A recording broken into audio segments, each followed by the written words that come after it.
Good evening and welcome to the Stephen Murray Smith Memorial Lecture for 2022. I'm Paul Duldig, Chief Executive Officer of the State Library Victoria, and on behalf of State Library Victoria, I acknowledge the traditional lands of all the Victorian Aboriginal clans and their cultural practices and knowledge systems.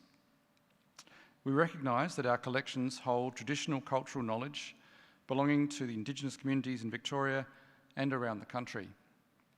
We support communities to protect the integrity of this information gathered from their ancestors in the colonial period. We pay our respects to their elders, past and present, who have handed down these systems of practice to each new generation for millennia. Welcome to Joanna Murray Smith and the Murray Smith family, who have supported this annual lecture series since it started in 1992. Our speakers for tonight, Evelyn, Araluen and Jonathan Dunk, co-editors of Overland Literary Journal, and members of the Library Board of Victoria, Foundation Council, ladies and gentlemen. And also special thanks to our Auslan interpreter this evening. The State Library Victoria presented its first Stephen Murray Smith lecture in 1992, and over the past 30 years, it has become one of our most prestigious and popular events. A remarkable list of speakers has delivered the lecture, including John Watson, Malcolm Fraser, Anne Summers, Maxine McHugh, Claire Wright and Bruce Pascoe. And now tonight, Evelyn Araluen and Jonathan Dunk, co-editors of Overland Literary Journal, of which Stephen was the founder.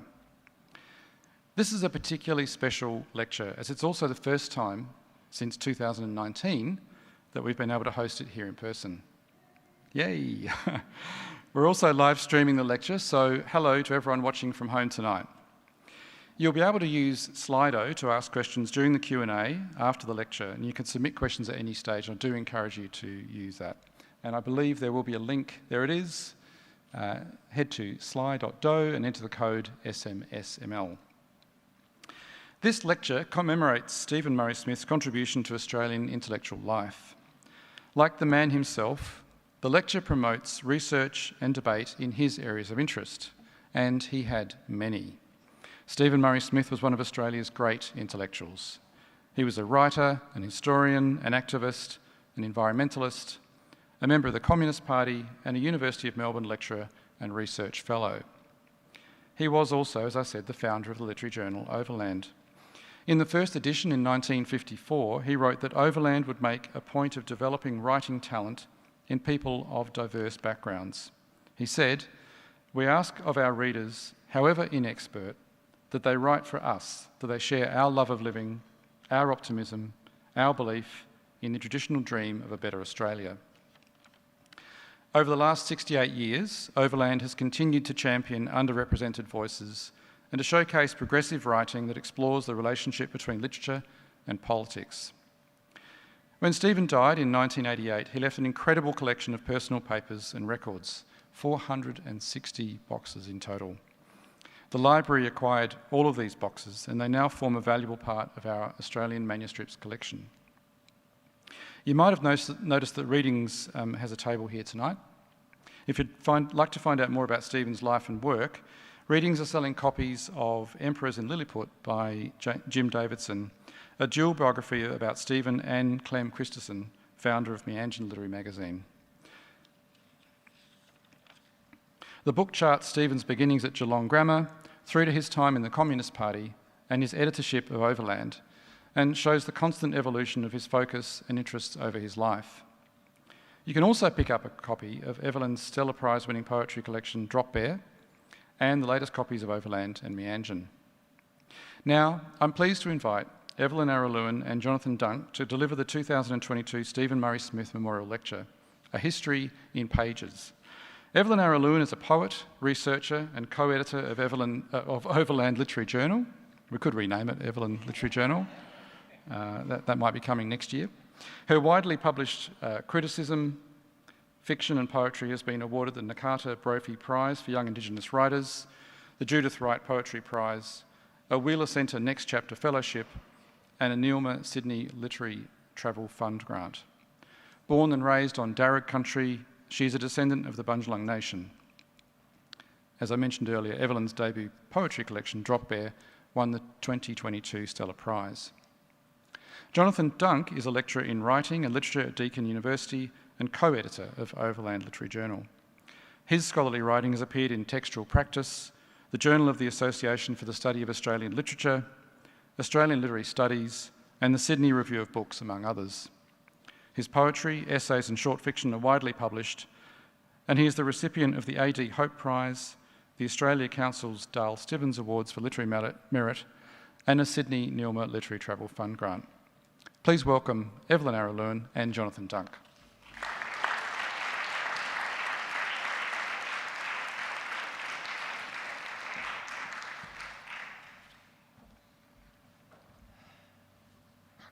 Hello, everybody.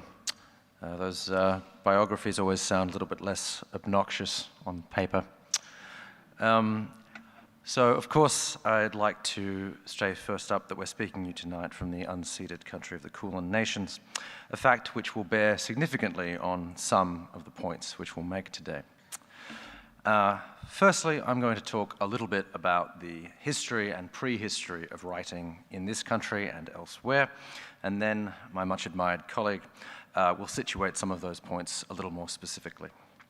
So, as we've just heard, on delivering this memorial lecture in 2017, Bruce Pascoe, the author of the much celebrated work Dark Emu, argued that what Bill Stanner, the influential anthropologist, had called Australian history's cult of forgetfulness extended beyond the mere elision of colonial violence itself and into other, perhaps subtler and more pervasive epistemological domains, suppressing knowledge and indeed erasing evidence of the sophistication of Aboriginal civilization itself, particularly as that extended to agriculture. Because, he argued, that sophistication was indicative of a committed and consistent quality of dwelling, inconsistent with the ethical casuistries of the pseudo-doctrine of terra nullius. He called this narrative as much a progressive sin of omission as a conservative one of commission, arguing that instead of the troglodytes at Quadrant, who, let's all be honest, few sane people read these days anyway, the fault and the responsibility for that obfuscation can more productively be laid at the feet of, I quote, every editor of Meanjin and of Overland. Bruce's point was, I think, powerfully made, and further reinforced by Alexis Wright's delivery of the very same lecture the following year. She spoke on the critical importance of untold stories to the ethical imagination, and by the way, you can find that lecture published in all its glory on Overland's resplendent new website at overland.org.au, #like and subscribe.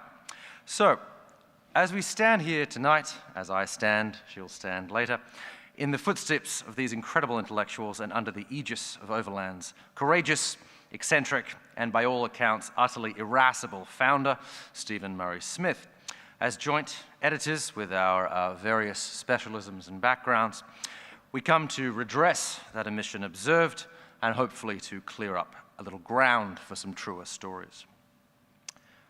When the first fleet weighed anchor from the Cape of Good Hope on the 12th of November, 1787, the young Captain Lieutenant Watkin Tench reflected, or of course later wrote that he reflected, that the groaning convoy of 2 Royal Navy vessels, 3 storeships, and 6 convict transplants were bound for, I quote, a remote and a barbarous land, to plant in it those happy arts which alone constitute the preeminence and dignity of other countries.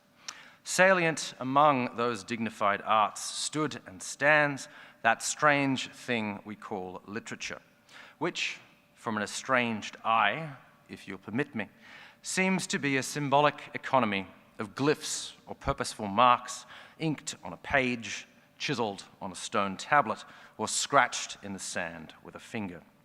According to the ancient Greek historian Diodorus, this wondrous or alchemical technology is apparently capable of communicating more or less directly thought, amplifying the human voice more or less infinitely, and allowing those schooled in its eldritch arts to speak with the dead. A wondrous artifact and a serendipitous one for Tench and his belighted wayfarers bound so very far from home, and some of them for so very long. Tench does not use the verb plant carelessly here.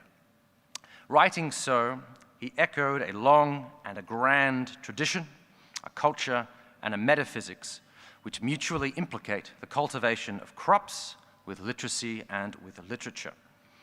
We can spend a very long time on antecedents here, and I will attempt to be brief.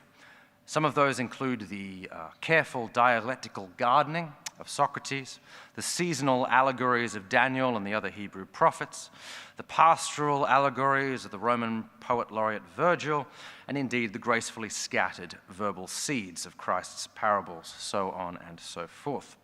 It is, as we've just seen, and as far as the Western world goes, a very old conceptual game, and one which would often be drawn upon for so many dignifying metaphors during the invasion of the quote-unquote New World.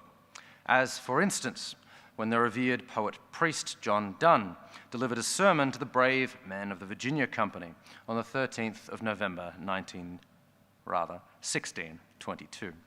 Addressing the adventurers, and I stress the planters of the cohort, he echoed the last words of the risen Christ, commanding the apostles to spread the word to the utmost parts of the earth. But Donne's agricultural terms here are not simply metaphoric. They are also economic, they are also culturally comparative, and they are, of course, political, where he argues that the apparent failure of indigenous peoples to, and I quote, cultivate their lands justifies their forceful seizure according to the law of nations. Hence, writing in such a way, Tench situates the colonization and settlement of the Australian continent as mere syllables in the wider human destiny of the glorious ascension of European man. This is, as Joseph Conrad wrote in the opening pages of the novella Heart of Darkness, a mythical story of such bright and suasive spectacle that any amount of colonial unpleasantness or conceivable blood is always and already justified by it, factored in as the law of conflictual history and indeed the price of doing business. The invocation of this historical narrative, punctuated, sometimes rather beautifully, by idealized forms of agriculture and of literature, is unsurprisingly ubiquitous in this country's early colonial writing. It is there in William Charles Wentworth's epic, if bombastic and clumsy poem, Australasia. It is there in Michael Massey Robinson's Odes to Governor Macquarie. This logic is also active in Baron Field's deliberately titled First Fruits of Australian Poetry, published in 1819. It also informs the prophetic status that Marcus Clarke reserves for the true and promised poet, capable of translating the weird melancholy of the southern desert into an authentic literature. And indeed, a similar coin shows its face in the paradise of the working white man, envisaged in the labor literature of the iconic bulletin years during the 1890s. In, for instance, Banjo Patterson's poem Song of the Future, the new poetry of the coming settlement, and the fields tilled by white hands are mutual metonymies of a land hitherto songless and unplanted. So on and so forth, until even Patrick White's mid-century biblical modernist epic, The Tree of Man, first published in 1955, in which Stan, the protagonist's axe that strikes the stringy bark, is the first time anything like it had happened in that part of the bush. The fiction of the land as an uncultivated and unmarked canvas is one half of this particular settler axiom, the other half of which we can see at work in the final chapters of Patrick White's next novel, Voss, published in 1957, during which Dugald, the illiterate Aboriginal tracker, fails to convince a hunting party of the signifying potential of the explorer's last letters, and so consigns final knowledge of the titular character's fate to the desert floor. The temporal myth of Australia as we know it and as the anthropologist and director of the National Museum of Victoria, Walter Baldwin Spencer, remarked in 1927, is that of the home of life forms which elsewhere have evolved, have been superseded, or have been rendered extinct. His extended quote, of course, mentions the platypus and mentions what early man must have been like before he learned to read and to write and before he learned to cultivate crops. The colloquy is not arbitrary. I hope I've convinced you of that. According to the terms of settlement, Aboriginal literacy, like agriculture, is, as Penny Van Turen observed in her book, Writing Never Arrives Naked, a contradiction in terms. Now, if you will indulge an admittedly provocative conjecture, this particular collocation may be the salient, in structural terms, the salient fact in the idea of settler literature as a distinctly Australian body of writing. Hence, returning briefly to the Tree of Man, as the homesteaders Stan and Amy Parker sweat and toil over the dust of their boundless and previously untilled garden, so too the hidden poetries of their inarticulate and, of course, largely illiterate lives become a fertile resource for the great cultivative art of White's novel, which translates the sound and the fury of their unreflected experience into the deliberate music of the new literature with which the great Australian novelist peoples and renders intelligible, I quote, the great Australian emptiness. If White was the most obvious candidate for the mythical crown of the 20th century's great Australian novelist, then the figure of comparable stature in verse would surely be the late Les Murray, whose work is also animated by the logic of an exclusive cultivation. His emblematic poem Noonday Axeman, which is first published in 1965, is narrated by a speaker identified as a farmer poet, styled in the model of, quote, 100 years of timbermen, ringbarkers, fencers, and his linguistic labor follows and participates in their physical one. The eucalypt the speaker fells over the poem's duration is metonymic of the, and I quote, unhuman silence of the continent's uncultivated terra nullius, which, over the course of the poem, is tamed, tilled, cultivated, and rendered meaningful by Murray's athletic prosody. As the tree falls at the poem's conclusion, that unhuman silence is translated into a dreaming silence, indicative of authentic and articulate dwelling. The alien frontier of the maddening bush is now safely palliated into a home. The adjective dreaming here, of course, is an appropriative translation of the Arandic word alcharinga from Central Australia, and this arrogation is indicative of the particular role assigned to Aboriginal presence in the poem's moral economy, as so much mere ornament. This is a point made much better and more expansively by Professor Janine Lane in an essay published also in Overland during 2020, also available on our website. Please look it up.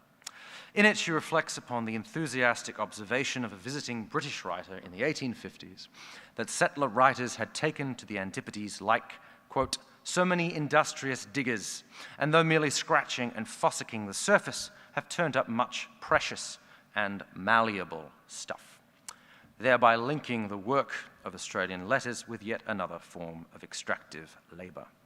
I'd like to return very briefly to Les Murray once more to clarify a certain paradox.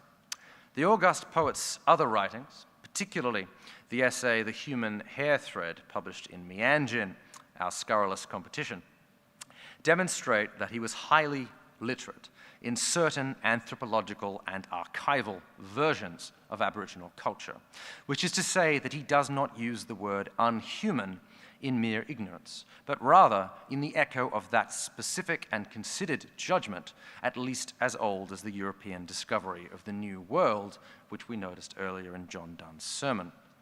That, and I'm drawing to the point here, this kind of cold, calculating, and casuistic logic can issue from the same gloriously and poetically ecumenical and humanist mind that elsewhere declared itself diminished by even a single death by virtue of being involved in the stuff of humanity itself must, I think, compel us to a grim pause, in which, I think, we might question the extent to which the conceptual structure we have thus far been discussing, with its valorization of the written word and its metaphysics of agriculture, the tradition in which, of course, the literature of settlement is nested, is itself subtended and informed by a taxonomy and a hierarchy of humanity itself, which stratifies the substance of experience and habitation towards the structurally unavoidable conclusion that some humans are less than human, or at least less so than others.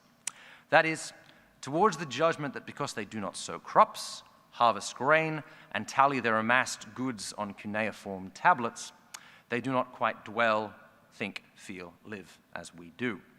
To paraphrase The Conquest, another of Murray's poems, though they lived upon this continent, they couldn't tell us how to farm their skin. A judgment which I hope you'll note is both agricultural and linguistic. As such, they are unhuman. And to round off the provocative hypothesis, I suspect that this is the original and the most constitutive idea of European settlement on this country. The good news, to finally arrive at some, is that the monogenetic theory of the origins of writing in the grain cities of Sumer has been shown to be a myth. Other idiocratic systems of comparable sophistication have been shown to have developed in Egypt, China, and Mesoamerica, which, like the Aboriginal agriculture explored so brilliantly by Pascoe and by Bruce Gammage before him, subvert and ironize the claims to preeminent singularity which inform the assumptions of settlement I've been discussing. To draw towards more recent matters and to conclude, the rise of Aboriginal literature in English since the 1960s has been justly celebrated, initially in the rather patronizing language of the cultural deficit narrative audible in the early reviews of, say, the poetry of Ujuru Nunakal. However, and increasingly, this belittling tone has given way to a richer form of appreciation and even awe. Aboriginal writers today feature prominently in the lists of our most prestigious literary awards and are consistently prescribed in secondary and tertiary curricula. Despite this prominence, however, much of the contemporary critical discussion and evaluation of Aboriginal writing in English remains conducted according to the terms and priorities of the literary institutions of settlement, which we have seen are particularly nested. In, say, our personal observation, this is a situation which has led, directly or otherwise, to many consequent interpretive errors on the part of settler literary critics, producing readings which mistook the sacred for the secular, the ephemeral for the eternal, and indeed dramatically and clumsily misidentified the addressee of various poems. To observe this situation, to describe it, though, and its profound limits and problems, is not to endorse the myth of a single empirically accurate or perfect interpretation, or the invidious fiction of a single correct way to read the nominally uniform Aboriginal text, the word itself being a Latin metonym for a continental width of different languages and cultures. Constitutes rather the sober and historically contingent awareness that there are multiple cultures and politics of literacy, and that as such, we should replace the paternalistic canard which treats Aboriginal literature, contemporary Aboriginal literature, as a mere extension of Western arts, with the more sophisticated recognition that it constitutes a synthesis, or in Van Turen's terms, an entanglement of different reading and writing practices. Now, to risk a further and slightly different provocation as I close, there is a perverse sense, or perhaps even in the strongest sense of that term, an ironic sense, in which this recognition I've just discussed was intuited and preempted by the clumsy appropriative gestures of Rex Ingemels and the Jindi Warrabaks, and later by Les Murray. The Jindis felt the need for foreign English literary forms to change and to develop to properly inhabit the continent. So they famously elbowed poorly translated Aboriginal words into otherwise traditional English rhyme structures, like a game of dress-up played in particularly poor taste. The corresponding aspect of Murray's project was at least a great deal more sophisticated. He aspired in one of his best-regarded poems, the Balladila Tari Holiday Song Cycle, to a transcendent synthesis of what he understood as the three constitutive cultures of modern Australia: the urban, the rural, and the Aboriginal one. No other sociologist or historian or commentator on the matter, has agreed even slightly with Les Murray's triptych, but it's a useful and important way of understanding his poetry at the very least. These different literary anticipations and prophecies erred, however, in their hierarchic allocation of terms within that synthetic equation. Donne and the many missionaries, advocates, and apologists before and after him presumed to forcibly civilize the natives with the written word of God and man. And these later envisaged literary annexations and syntheses assume, like other forms of assimilation, that the superiority of Western arts would inevitably prevail in any dialectic of cultures. As we will shortly hear from my colleague, comrade, and co-editor, Evelyn and Araluen, however, the rise of Aboriginal literature has incontrovertibly demonstrated the preeminent and subtlest art of settlement, and the Western traditions it sprang from has become yet another expressive tool in the service of countries' original and ongoing cultures. Thank you very much.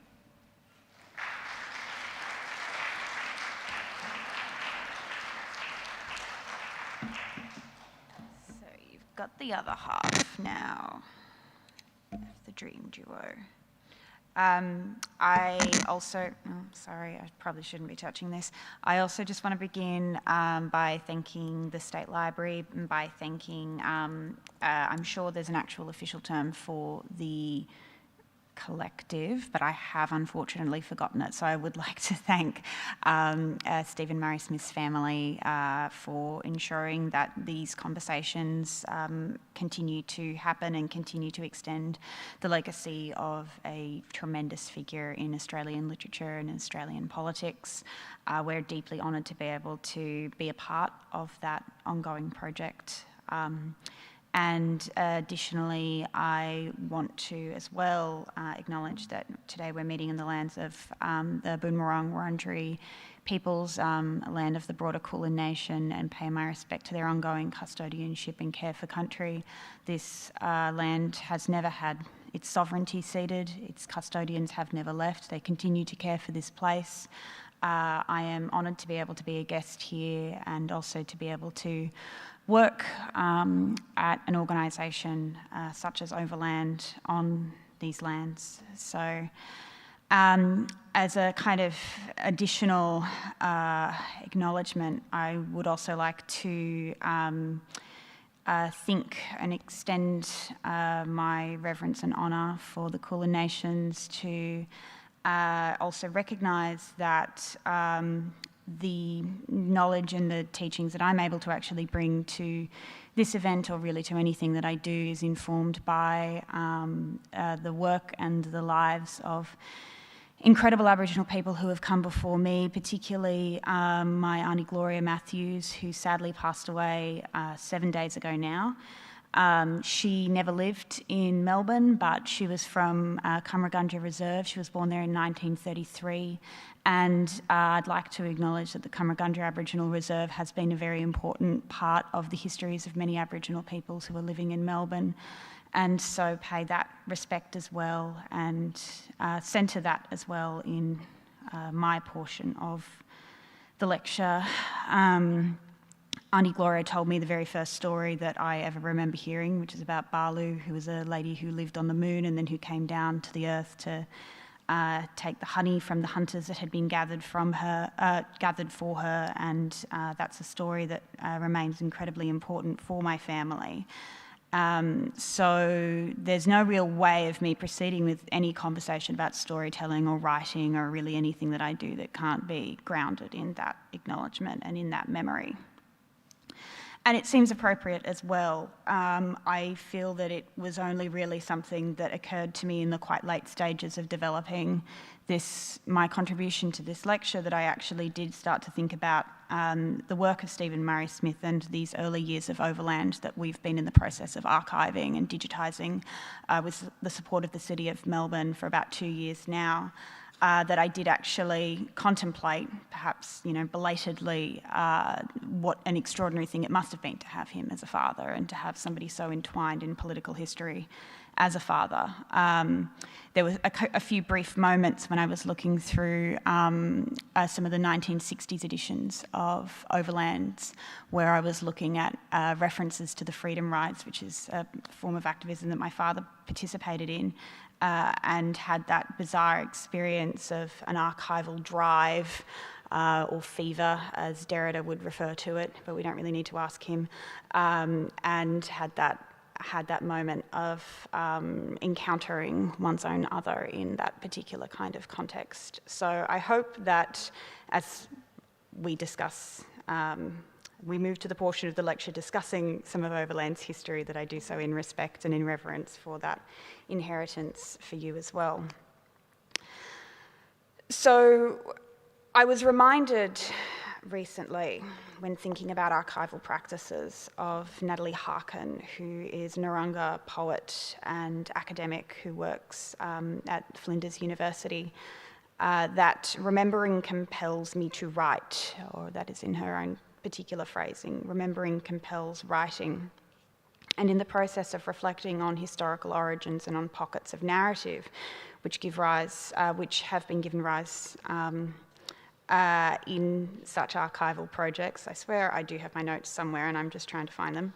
Apologies. I'll stumble through until I get through the 1,000,000 tabs. In our defence, we did just launch our new website, as Jonathan has mentioned, and there's bugs to work out. I have found myself lingering on one edition in particular of Overland through this process, published in the spring of 1996 with a very simple design by a long-time Overland contributing artist, Vane Lindsay, of black, yellow and red bands across the cover. This was the first Overland edition of black writing. Although there have been many Aboriginal contributors over the decades, this was the first concentration of Aboriginal voices, including works from the great Mununjali, Birragubba and Bundjalung poet Samuel Wagan Watson, Bundjalung legal activist and memoirist Fabienne Bayet, and Minanjabul, Gurnapul, Nunakal, South Sea Islander warrior woman Lisa Belair, who is also a very important figure in Melbourne's political history. 1996 was 6 years after the founding of the Aboriginal and Torres Strait Islander Commission, 4 years since the passing down of the Mabo decision, 3 years since the establishment of the Native Title Act and the Native Title Tribunal, and the first year of John Howard's Conservative reign, which would bring an end to ATSIC and a stranglehold to the native title and land rights movement. My dad at the time was still working in the Department of Education under the now Minister for Indigenous Australians, Linda Burney, on developing health education resources and programs to bring elders into schools for regional Aboriginal communities. I was an infant, blissfully unaware of the tensions in this period, and did not have an Overland subscription at the time. But I have had the opportunity to be able to go back to this particular edition quite frequently. For some happenstance of history, it was one of the handful that we ended up sort of packing into the car in the very first week when we started work at the Journal, which was also the week in which we packed down the office as the 20-year relationship of Overland and Victoria University was coming to a close. Apparently had nothing to do with us. We felt quite offended. This was one that we grabbed before everything went into a storage unit for, I think maybe about 18 months. We all remember what happened in 2020, or maybe we don't. Some of us might have made more intelligent decisions about memory. I don't know if you get to decide that. I would like to speak to some Melbourne psychoanalyst about that possibility of just willing repression. So this is a pretty extraordinary issue. Before I speak about the excellence of the black writing in it, I do want to take you to my favourite moment of it. I didn't realise, but Overland actually had for a very long period, and I believe that Stephen Murray Smith must have initiated this category that was just referred to as miscellany. And then was usually divided into some other subcategories, including one here called slippage, which just seems to be where the editors complained a little bit. So we've just come off of the back of our Subscribathon drive, which is where we appeal for subscriptions. I hope you all subscribed. So this particular section, and this is just a detour, this has no real bearing on the lecture itself, but this particular comment I found quite entertaining to read. The response to Overland 143 has been mixed. The score so far is new subscriptions 3, cancellations 2. Much of the criticism and praise has focused on design. Some felt it was too much of a departure from the Overland they could recognise, whereas others felt it was a brave and successful move which might well suggest some design ideas for the future. One commentator found the lack of temper democratic bias Australian, which I will get to, motto and oversight, which we regret, to be so offensive that he has become an ex-subscriber. We hope to woo him back with the return to a more recognisable format. On the other hand, a leading radio broadcaster and a long-time subscriber felt that Overland has never looked better. However, too few of the comments, positive and negative, actually discussed the quality of the writing itself. While we, the editors, believe that the writing was of a standard that might indicate Australian literary culture has a bright future, we'd like to know what our readership felt about it. Was it too distant from the Overland tradition, or was it an exciting glimpse of the next wave of Australian writing? And so I found the decision to run the first black, or at least partial edition of Overland, a partial black edition of Overland, immediately after such a dramatic criticism, to be a further testament to the willingness and the enthusiasm that the left has had, not always historically and often inconsistently, for the centering of Aboriginal stories and expressions.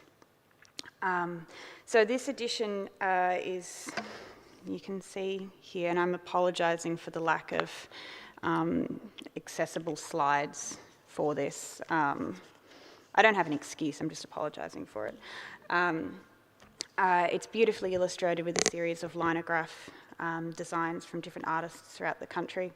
But it opens with an incredibly beautiful piece of memoir selection from Warrigal Anderson's 1995 David Unaipon Award-winning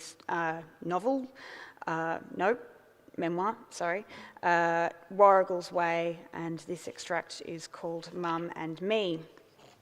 And it's quite a beautiful story. It speaks of his movement with his family from to a shack on the outskirts of Swan Hill.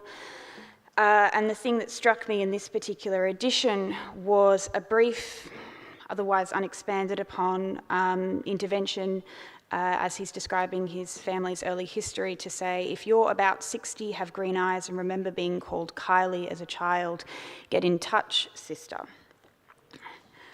It's kind of a sad element as well with that, but it's also a reminder of the role that such publications actually did play in this period of connecting and reconnecting Aboriginal families with those who had been lost or who had been taken from them. But the piece that I wanted to draw some attention to that, but the piece that I wanted to perhaps discuss in a little more detail comes from a Bundjalung writer, Fabienne Bayet. She's actually from the same part of Bundjalung as my family. She sadly passed away, I believe, in 2007, so I read this with respect and with reverence. This is a kind of experimental piece of memoir where she is writing about the experience of being informed of her grandmother's passing and travelling back to her ancestral country to be with her family. So I'd like to read you an extract from this. From up here, it is a marbled landscape. Fractals in hues of browns, rose browns, mushroom pinks, red, the colour of dried blood, swirling, splitting into thousands of branches. These are the rivers of the Pleistocene, all dried up now, but their patterns still remain. The trees that line the riverbeds, almost in perpetual hope, look black from up here. Their deep, dark green is an indication that somewhere deep below, there is cool water seeping through the rocks, through the black. Maybe the trees suck this darkness from below into their leaves. They know where the water is. They know it's dark and cool. Pale men venture out there into what they call the middle of nowhere. 40-degree heat is not uncommon. The stones shatter into thousands of pieces because of the ice-like nights. But pale men think they are stronger than stones and smarter than trees, and they come out here in their arrogant ways. They think they don't need the darkness of the trees. They won't follow the patterns. They ignore the laws of this landscape and think a change of government will change the land. But the landscape teaches the men. It whispers to them softly, as incessant as the wind. You must become part of me, one way or the other. Either you must take on my features, you must take in the brown, the dust, you must learn from the stones and the trees, or you become dust.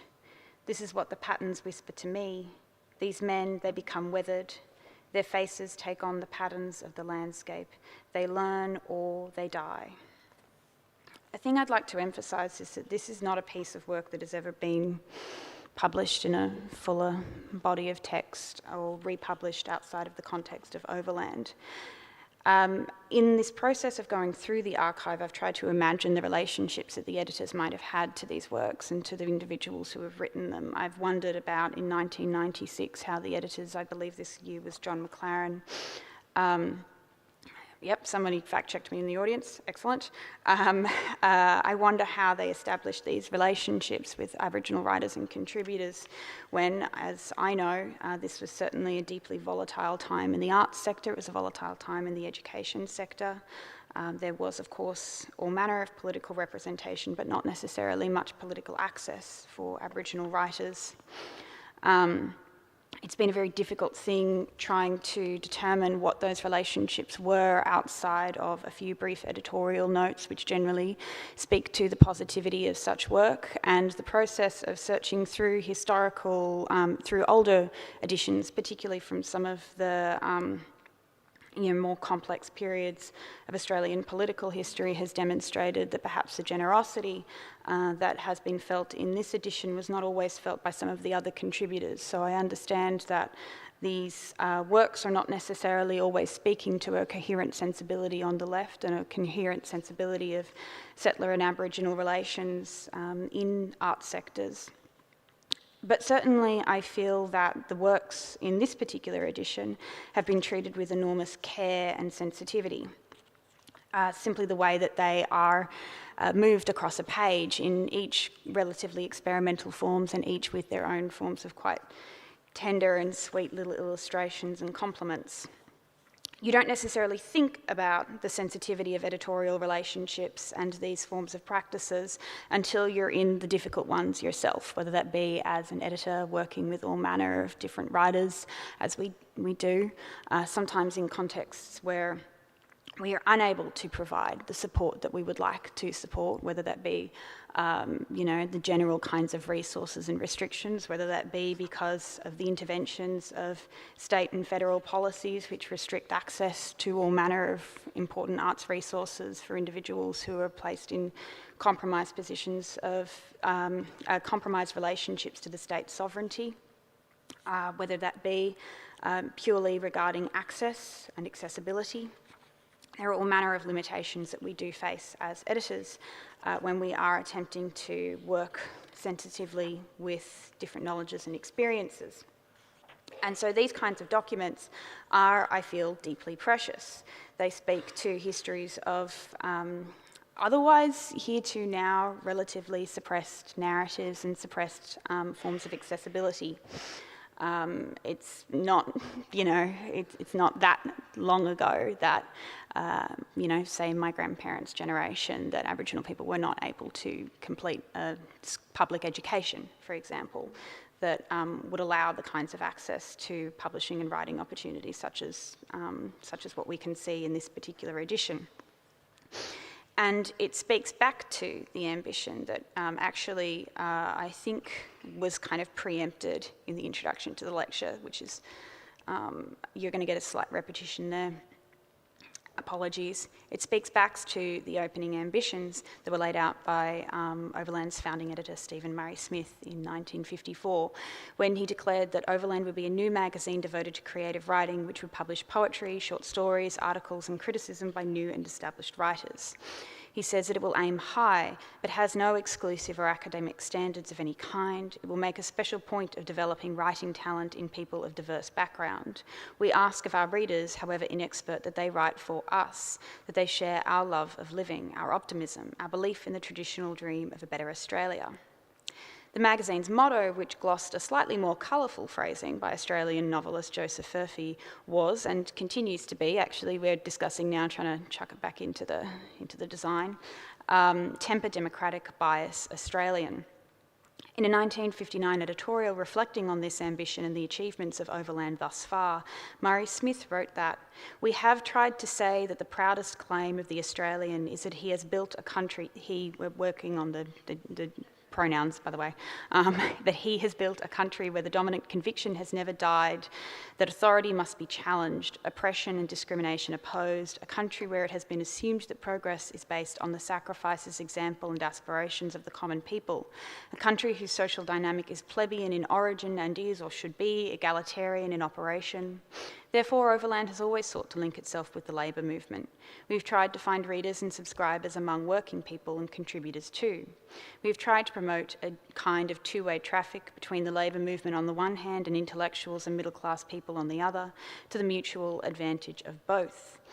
Put crudely, we would like to show trade unionists and politicians and rank-and-filers and ordinary people who just want a better deal how vastly their struggles can be aided, how rich a life can become by enlisting the processes of art, which is in itself not actually a mean feat. That's pretty ambitious. In Mental Ears and Poetic Work, J.H. Prynne wrote that no poet has or can have clean hands, because clean hands are themselves a fundamental contradiction. Clean hands do no worthwhile work.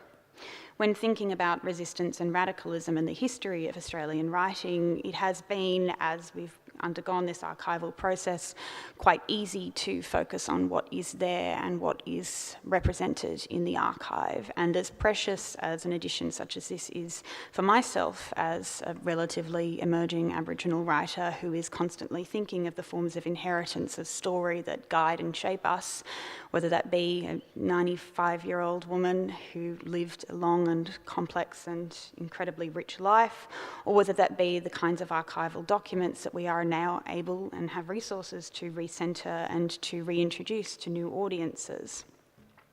But it is also worth pointing out that every archive has elisions, erasures, and is by no means representative of every voice that was in or was perhaps restricted from a room. The ambitions that we read in these early editions are incredibly noble ones, and ambitions that we wish to keep up, to hold as a standard that we as new editors with all kinds of weird little habits and practices, and we're still arguing over the M versus the N dash. We still hope to keep informing our practices, but we've had to remind ourselves constantly throughout this process not to romanticise and not to too heavily overemphasise that which is there, lest we forget that which is perhaps also missing. And this is incredibly pertinent when we think about those histories of labour and those histories of the left, where, as I said, there has been many generous encounters, but there's also been restrictions. And that's not necessarily something that is specific to Overland by any means, and actually I haven't necessarily found any evidence of that yet. Certainly Quadrant, yeah, they're pretty rubbish. Am I allowed to say that? Cool. But it's generally a character of the left that we must always keep conscious of, that it's easy to romanticise and it's easy to celebrate. But it's not always as easy to do the work about continuing to ensure that just because there was a historical elision, it is not something that we settle for, and we continue to ensure that the past is as representative as it possibly can be. That's one of the reasons that we wanted to do this archival project, to present what is there. Also, and to think about what is missing. This is an ever larger stake in leftist discourse, and we are often consumed by miserable scrambles for seniority as we all kind of struggle for the scraps that are available. But in the crisis of social, ethical and ecological landscape that is greeting us daily, the idea of clean hands, the idea of neutral writing, neutral publication, neutral work in such a space is magical thinking, to say the least. In our very first editorial statement in 2019, we wrote that it was getting dark, and that was really kind of just at the cusp of an apocalyptic fire season, and then COVID and isolation and quarantine and several horrible neoliberal and then outright fascist governments. The first kind of act that we did as editors was to invite writers, poets, activists, and philosophers to think about the idea of radicalism for us, radicalism in the here and the now, and radicalism as well as a future for this incredible organisation and legacy that we were inheriting. What kind of emerged out of that was complex and beautiful and certainly ruptured, and I would encourage you to go and read Overland 238. But essentially the ambitions and the aspiration that we took to the job was one that we found almost immediately very challenging to follow. The kind of old idea of culture and literature as inherently redemptive or ennobling pursuit of perfection is steeped in white supremacy and bourgeois class privilege consciousness. But we felt there could always be something that we could salvage. What endures now, as we see it, is a literary journal that is first and foremost a different way of coming and being together, a way of connecting and sharing ideas and voices, an exercise in community and an exercise in solidarity. We think that that is a history that Overland has, represented pretty well over the years. We're coming up to, it'll be 69 years, the 250th edition will be coming out hopefully in March, and we're obviously looking towards the 70-year anniversary in 2025. And obviously we don't know and we can't speak to the history of organisations such as Overland. We can't speak to the history of the left or the history of radical thinking and writing. We can only speak to what we are currently entrusted to be caretakers of. In the coming months, we're going to be uploading all of those digital editions so everyone can read and have access and can observe all of the hilarious little arguments in the columns and letters to the editor that are absolutely just deeply personal gripes. I believe the phrase was a knife fight in a phone booth. And we're incredibly excited for you all to read that kind of bizarre literary history that we are ourselves sort of responsible for now. But, outside of that, we are very proud to be able to say that in all of this context and in this difficulty and in these erasures and gaps and conflicts and romantic legacies and such, that we are able to see this idea of a democratic bias, Australian bias and a democratic temper as something that is fundamentally about the idea of witnessing, of critiquing, of remembering. And so we are proud to be able to continue to hear, to publish, and to connect many different marginalised voices of this struggling and complex society. So that's me.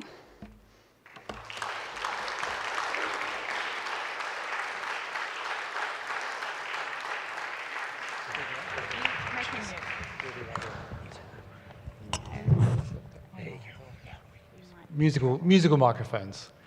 Thank you so much, Evelyn. Thank you so much, Jonathan. I'm intrigued by the similarities actually between the kind of journey that you're on and the journey that we're on in the library as well, around sort of the archival fever and thinking about sort of decolonising it's a colonial institution, let's face it. I think it's because we're all inside for so long. We're all like, what do we have around here we could have a look at? Archive fever, it's intriguing. But can you just take us back to 2019 and you're thinking about taking on this new journey? Talk to us a bit more about what your, I guess, hopes, dreams, aspirations were.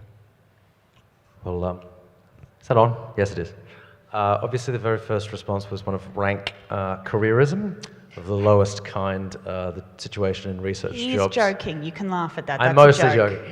Is as terrible as everybody says it is.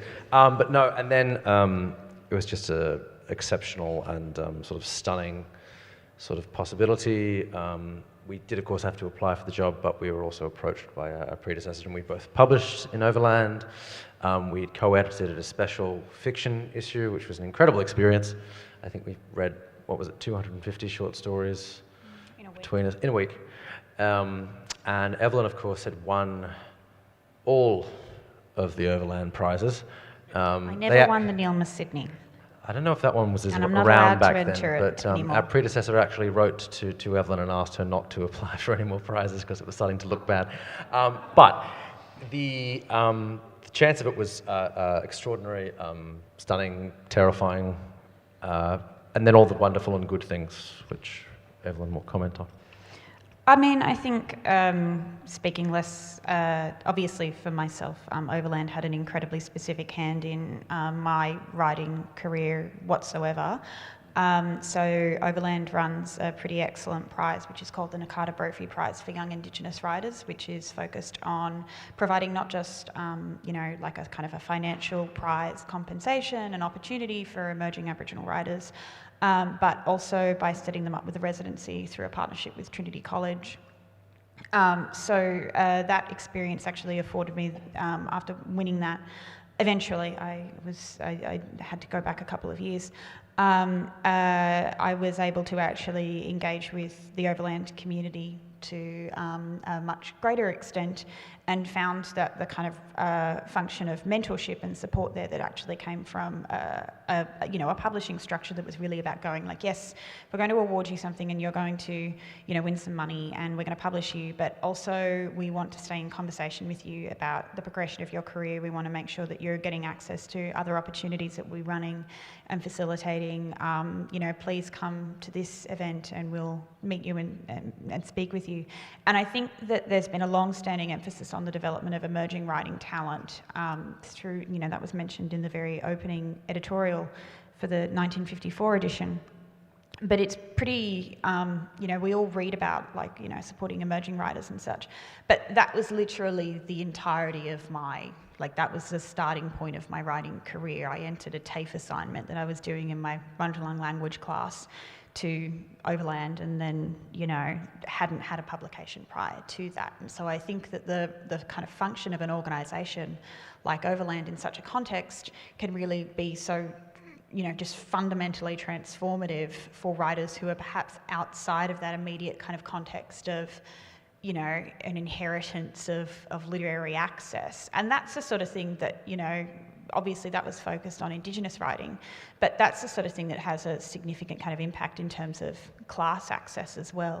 There's a reason that more working class writers are published in Overland than they are in many of the other publications, and it's because that continued emphasis on accessibility and outreach opportunities which go beyond that immediate kind of metropolitan context.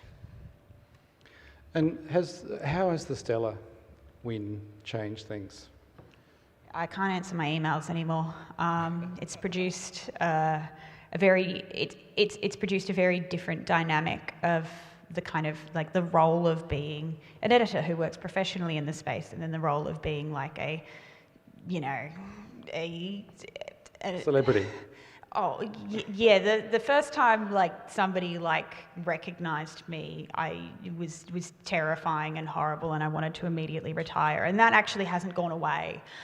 So it's really awkward to go to a pub in Melbourne near any university where a student might have read my book, and then it's oh, now I need to leave forever. So and to kind of constantly revert back to the brand. What has been interesting though is that there's often, in the arts, there's often this division about whether you're a writer or you work professionally, you're an arts worker. And it's been really funny that in many writers' festivals and in many contexts, that just gets completely deleted. People don't even mention the Overland thing. They don't even kind of, have that emphasis. I was invited to speak on a particular unnamed popular talk show that discusses news and events each week with a particular broadcaster that is national, and sort of said, hey, this is what's going on. I'd like to actually speak more in my capacity as a representative of Overland, and I'd like to speak to these particular kinds of issues. And they said, oh yeah, that's great, and then cut me from the show. But no, yeah. Yeah, and replaced me with somebody who was not going to do that. So it's an interesting division that we have between who is allowed to be the arts worker and who is allowed to be the artist, which I think is quite problematic in the space, because nobody can live off of writing. So we all have to work. So that's just an observation. Yeah, I think it's true in visual arts too, yeah. We have a question from the floor, and then we'll just, from the Slido, and then just see if there's any questions from the floor. But so do you feel that part of your role as co-editors is to redress, review and critique the editorial choices of your predecessors at Overland? That is a naughty question. Who wrote that? Thank you, Anonymous. It's also, I mean, it's one that I kind of risked with, because if you speak about the left, you have to be responsive to the fact that there's not a neutral or pure history in any regard. But in terms of editorial decisions, that's actually really hard to respond to, because we don't know what the decisions were, we don't know the contexts. There are certainly, there's certainly some pieces going back, really, really early that use terminology that we don't really use these days. There's debates going on that now that we have the benefit of a kind of a hindsight, well, no, you were all unequivocally wrong about that. You were fundamentally wrong. I think that's interesting though. So of course they frequently were, but I think that question also goes to something like the reality of history. Like many of these people that I've talked about, including the Jindi Warabaks, were styling themselves. What they were trying to do was incredibly progressive. It was a time when nobody wanted to talk about such things, in their own languages anyway. And that doesn't mean you endorse acts or languages or ideas, which we now don't. But I think that line that you quoted from Prynne, Evelyn, about the illusion of clean hands, I think is a useful way of thinking about history in this country particularly. Yeah, and it's not necessarily to say that this is something that, that doesn't require sensitivity, of course, and we'll be managing those issues as they arise. But no, I don't think that that's something that is. It's not even a question of that being asked for us as as our contemporary roles. Like, of course, we take on the responsibilities, and that includes particular legacies. If there are legacies in contexts of harm, that's obviously something that is a part of our, of our responsibility. But that's not necessarily something that would imply, I think, a need for censure or a need for Yes, we're going to cut redaction. Jeff Sparrow from the archive. No, All of them. You can't We love joke Jeff. about Jeff is these. great. We do love Jeff. But when we did announce that was something that we were going to be doing, we did have one poet in particular who was like, "No, I don't want my work to be republished. I want it to stay in the archive," which made us really wonder what he Not a fan wrote. of the internet. And then we went back and had a look at it and kind of started to question about whether some of that stuff would fly with the current sort of state of the conversation. But I think that's a really naive impulse that we do often have, the assumption that we should require the redaction or the restriction or the kind of the apology of such materials when it's more a question of responsibility for action and influence as opposed to somebody going and entering into a previous edition and then getting their feathers riled when they might not have previously had stakes in the game. Cutting out all the offensive words or something, cancelling the poets, etc. No, I think responsibility of the word there is a much more sophisticated thing than simple criticism, I think. Thank you. Any questions from the floor? Or criticisms. Or criticisms? Or comments. Or editing? Or queries. Oh, I shouldn't say comments. That always goes badly. Well, look, given time, thank you so much. We might end it there, and I'll ask Joanna Murray-Smith to say the words of thanks. Thank you.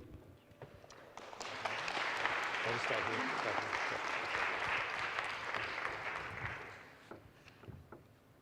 Well, thank you, Evelyn and Jonathan, and Paul, and the incredible staff of the State Library who work so hard every year to put this lecture series together and have the unenviable task of getting,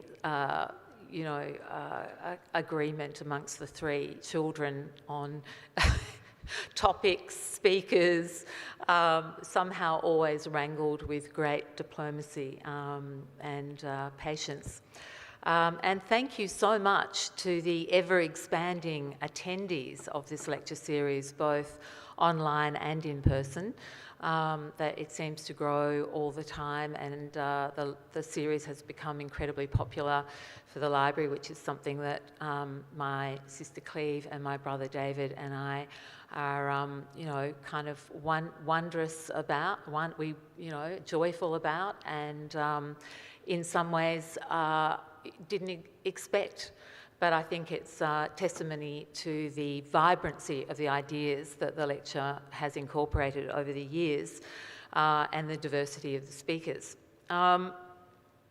This incredible diversity of speakers since the inaugural lecture has been a reflection of the incredible diversity of Dad's interests, which included, as many of you will know, lighthouses, Bass Strait and isolated islands, conservation, the history of technical education, imperial measurements, politics, and chocolate crackles. But this year, we have perhaps come closest to his heart in returning to Overland and his love for Australian literature, social history, commentary, and justice. And this is the timely return to that core love in what would have been our father's 100th year. Once again, enormous thanks to the library for hosting the series. And the dome is only just large enough to contain Dad's obsessively complete archive of papers. These and our parents' 30,000 books have resulted in we three children's lack of empathy when people complain about clearing out their family homes. Luckily, we found a very worthy home for Mum and Dad's amazing collection. We grew up with Overland. It was the heart and soul of our house in Tea Tree Lane in Mount Eliza. Many of the writers included in the pages would come to the very raucous and very oft had parties in the house, very frequent parties that were held there, and my brother and sister have often said that they remember waking up excitedly on Sunday mornings to see who had slept on the living room floor the night before, after a good deal of arguing and drinking had been going on. It was a very, very vibrant house. It was full of passion, was full of art. It was full of the energy of my mother's intellect as well as my father's, and their enormous love for people and for writing and ideas. So tonight, it was wonderful that Overland's current editors have spoken eloquently about their ideological priorities, their appreciation for what they've inherited, and their determination to chart their own way, which I'm sure my father would have approved of. And thank you so much for all the incredible hard work of putting together a lecture. I know myself how much time and energy goes into writing these things. Dad was a man with a profound dislike of orthodoxies. I think as Jim's book points out, this is perhaps a result of, or perhaps he quotes Dad as saying this is a result of spending his life, chunks of his life in a boarding school and then an army and then the Communist Party. Each one would have been pretty competitive with one another in terms of ideological orthodoxies. But as a result of this, he was deeply suspicious of fashionable thinking, and he loved and in fact dedicated his life to provocation and speaking up against orthodoxies both on the right and on the left. He also he and Mum dedicated their lives to a constant exploration of what it is to be human, and through really very kind of complex and diverse series of histories and prisms and views. They had a great tolerance for, I remember when Mum saying to us that when they moved to Mount Eliza and they thought they were going to the bourgeois heartland, how amazed she was to find that these conservative housewives who lived up the street had many of the same concerns and anxieties and passions and social opinions as she did on the left. So I think Evelyn and Jonathan fit into that tradition of provocation with their thoughtful analysis of art, race and history, amongst other things. I think Evelyn's point about community and solidarity was part of Overland from the very beginning and remains clearly a very important part of the magazine now. It was lovely to hear those snapshots of the writing within Overland, because sometimes I think the politics overwhelms the actual beauty of the literature.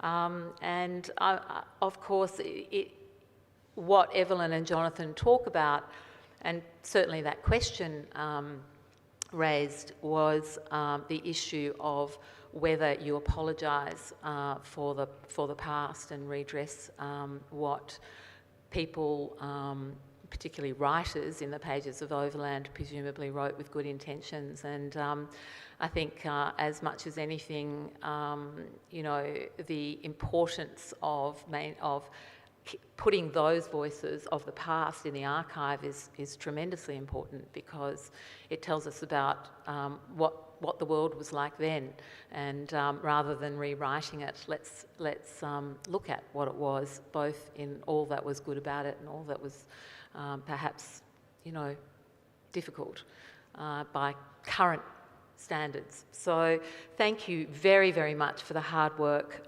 involved in speaking, and on behalf of my sister Cleve and my brother David and the rest of the Murray Smith clan. Unfortunately, only one grandchild here, but the most important, the first. Thank you so much for attending and continuing to attend this lecture series. All right. You can switch.